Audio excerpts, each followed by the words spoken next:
नमस्कार मित्रमैत्रिणींनो, the special food मराठीवर तुमचे मनपूर्वक स्वागत आहे। रेसिपीकडे जाण्याआधी आजची रेसिपी आवडली तर लाईक करा, चॅनलला सबस्क्राईब केले नसेल तर सबस्क्राईब करून बाजूच्या घंटीलाही क्लिक करा, म्हणजे मी अपलोड केलेल्या नवीन रेसिपीचे नोटिफिकेशन सर्वात पहिले तुम्हाला येईल। मी इथे अर्धा कप इतके जाडेवाले पोहे घेतलेले आहे। मी अर्धा कपाच्या मापाने सर्व माप मोजणार आहे। तुम्ही कुठल्याही घरातील वाटीच्या मापाने देखील हा नाश्ता तयार करू शकता। आता हे पोहे मी एका बाउलमध्ये काढून घेते आहे आणि याला स्वच्छ असं धुवून घ्यायचं आहे आपल्याला आधी। आता तुम्ही बघू शकता, आता मी हे 2 ते 3 पाण्याने धुवून घेतलेलं आहे। याच्यामध्ये आता थोडंसं पाणी घालून घेतलंय मी हे। याला आपण आता 5-1 मिनिटासाठी भिजू द्यायचं आहे। याला झाकण ठेवून आपण बाजूला राहू देऊया। आपण आता खोबऱ्याची चटणी तयार करून घेऊया। त्यासाठी मी इथे ओलं खोबरं घेतलंय 1 वाटी इतकं। त्यानंतर यामध्ये मी शेंगदाणे घालून घेते 1/2 कप इतके। त्यानंतर यामध्ये आपल्याला घालायचे आहे 4 लसूण पाकळ्या, 4 ते 5 हिरव्या मिरच्या, अर्धा टीस्पून इतकं जिरं घालायचं आहे, चवीनुसार मीठ घालून घ्यायचं यामध्ये आणि अगदी थोडासा असा कोथिंबीर घालायचा आहे आणि पाणी घालून याला आपल्याला छान बारीक असं वाटून घ्यायचं आहे।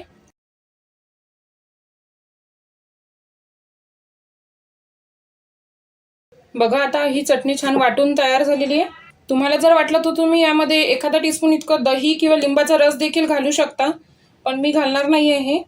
बघा, कन्सिस्टन्सी देखील तुम्ही बघू शकता। तुम्हाला ज्या कन्सिस्टन्सीचं हवं आहे त्या कन्सिस्टन्सीचं तुम्ही ठेवू शकता ही चटणी। आता तुम्ही बघू शकता इथे मी थोडीशी कन्सिस्टन्सी ॲडजस्ट करून घेतलेली आहे आणि त्यानंतर याच्यावरती तडका देण्यासाठी आता मी 1 मोठा चमचा इतकं तेल देखील तापवून घेतलेलं आहे। आता या कडकडीत तापलेल्या तेलामध्ये मोहरी घालून घेते मी। त्यानंतर कढीपत्त्याची पानं आणि 2 मिरचीचे काप घालून घेते। आता आपला हा तडका तयार झालेला आहे। आता मी हा या चटणीवरती ओतून घेते। तुम्ही लाल मिरची देखील इथे वापरू शकता। आता आपण याला व्यवस्थित हलवून घ्यायचं आहे। आता आपली ही चटणी देखील तयार झालेली आहे। आता आपले हे पोहे छान भिजलेले आहे। आता ते भिजलेले पोहे मी मिक्सरच्या भांड्यामध्ये घालून घेतले आहे।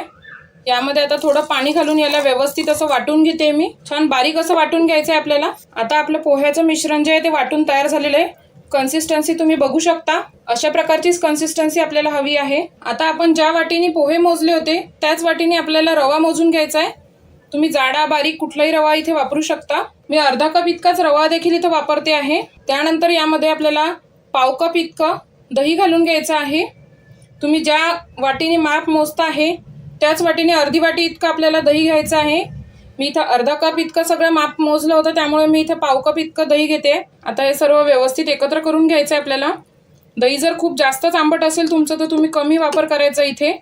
दह्याच्या आंबटपणाच्या हिशोबानुसार तुम्ही दह्याचा इथे वापर करायचा आहे। आता हे मिश्रण मी व्यवस्थित हलवून घेतलंय। आता आपण याला रवा फुलण्यासाठी थोडासा वेळ देऊया, साधारण 5-1 मिनिट। आता एका पॅनमध्ये मी 1 मोठा चमचा इतकं तेल तापायला ठेवलेलं आहे। यामध्ये अर्धा चमचा इतकी मोहरी घालून घ्यायची आहे। तेल तापल्यानंतर मोहरी छान तडतडली की त्यामध्ये आपल्याला जिरं घालून घ्यायचं आहे अर्धा चमचा इतकं। त्यानंतर लगेचच आपल्याला बारीक चिरून घेतलेला कांदा घालायचा आहे। याला व्यवस्थित असं हलवून घ्यायचं आहे। यामध्ये आपल्याला बारीक चिरून घेतलेली हिरवी मिरची घालायची आहे। त्याचबरोबर भाजून घेतलेले शेंगदाणे घालते मी, अर्ध्या काप करून घेतलेला आहे त्याच्या मी। याला यामध्ये व्यवस्थित भाजून घ्यायची आहे। आता ही फोडणी छान तयार झालेली आहे आपली। गॅस बंद करून घ्यायचा आहे। आता हे रवा छान फुलून आलेला आहे। त्यामध्ये आपल्याला चवीनुसार मीठ घालून घ्यायचं आहे। त्यानंतर आपण जी तयार केलेली फोडणी आहे ती यामध्ये घालून घ्यायची आहे। तुम्ही गरम जरी घातली तरी देखील चालेल किंवा थंड करून घातली तरी देखील चालेल। आता हे व्यवस्थित हलवून घ्यायचं आहे आपल्याला। यामध्ये आपल्याला भरपूर सारा असा कोथिंबीर घालायचा आहे। आता आपल्याला एका मिक्सरच्या भांड्यामध्ये 4 ते 5 लसूण पाकळ्या आणि हा खोबऱ्याचा तुकडा याचे व्यवस्थित असे वाटण तयार करून घ्यायचे आहे। बघा, अशा प्रकारे तुम्ही थोडंसं पाणी घालून देखील याला वाटू शकता। आता आपण हे ओल्या खोबऱ्याचं जे वाटण तयार केलंय ते घालून घेणार आहे। ओल्या खोबऱ्याचं जे वाटण तयार केलं आहे हा बिलकुल स्किप करायचा नाही, कारण हा या पदार्थामधला महत्त्वाचा असा पदार्थ आहे। यामुळेच याला खूप छान अशी टेस्ट येते। आता याला व्यवस्थित हलवून घ्यायचं आहे।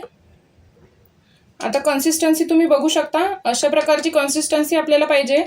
तुम्ही त्या हिशोबानुसार पाणी याच्यामध्ये वापरायचं आहे। प्रत्येकाचा रवा जाडा बारीक असू शकतो, त्यामुळे पाण्याचं परफेक्ट असं माप देता येणार नाही। आता मी हा उत्तप्पा तयार करण्यासाठी इथे एक नॉनस्टिकचा पॅन घेतलेला आहे।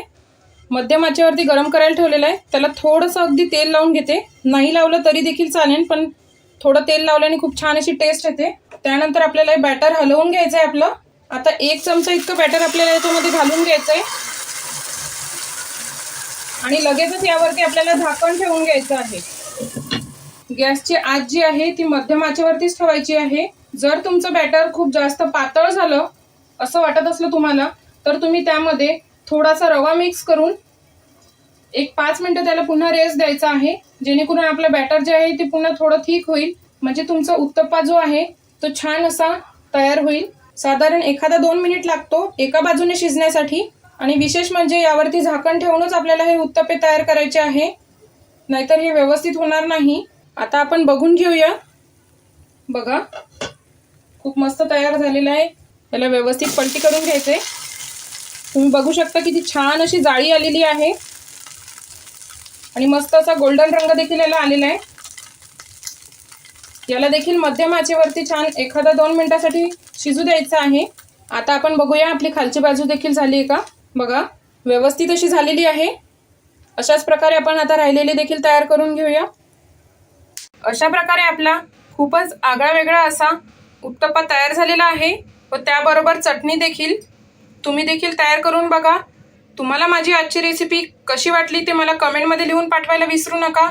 आवडली असेल तर लाईक, शेअर आणि सबस्क्राईब केले नसेल तर सबस्क्राईब देखील करा. पुन्हा भेटूया एका नवीन रेसिपी बरोबर. रेसिपी पाहिल्याबद्दल धन्यवाद.